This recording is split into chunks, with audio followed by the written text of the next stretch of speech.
Bismillahirrahmanirrahim. Alors que les intellectuels et autres chercheurs s'affairent pour trouver des solutions aux dangers de la pandémie qui ravage le monde, alors que les équipes médicales se démènent pour mieux prendre en charge les atteintes du Covid, alors que les fournisseurs des denrées alimentaires essentielles sont engagés dans la satisfaction de la demande du marché, alors que les autorités s'efforcent à prévenir tout débordement, alors que les politiques les plus aguerris se retrouvent sans solution à même d'apaiser les cœurs et les esprits, le reste de la population cherche à combler le vide généré par la nécessité de rester chez soi confiné. Beaucoup, en effet, se retrouvent avec du temps libre qui ne demande qu'à être rempli. Vous me direz oui, mais par quoi? Par quoi le remplir?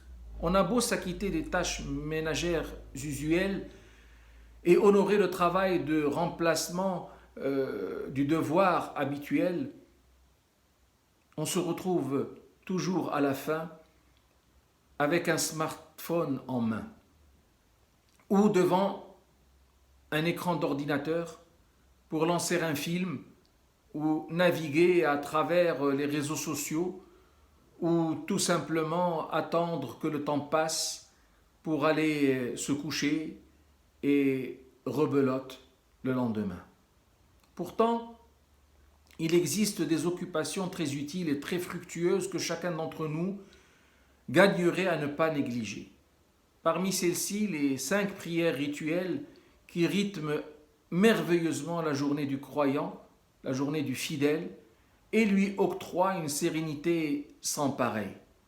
C'est en effet la prière qui permet encore mieux au sujet d'être patient, d'être endurant, surtout en ces périodes de crise. Dieu dit Ista'inu bis-sabri was-salah. Cherchez secours dans l'endurance et la prière. Il y a aussi les invocations qui accompagnent ces 5 prières, ainsi que le pool d'invocations matinales, mais aussi nocturnes, conseillées par le prophète sallallahu alayhi wa sallam et qui occupent le sujet durant quelques minutes, tout au plus. Mais surtout, elles l'emplissent de bonheur et de joie. De même, la lecture et la méditation du Coran sont une source d'occupation extraordinaire qui confère à quiconque les pratique une tranquillité d'âme et d'esprit que beaucoup pourront envier. Ceci sans compter la rétribution auprès du Seigneur qui n'est plus à démontrer.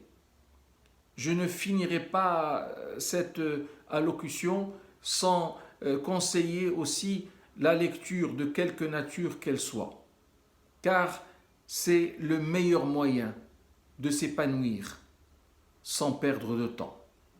Ô Seigneur, agrée-nous. Amen.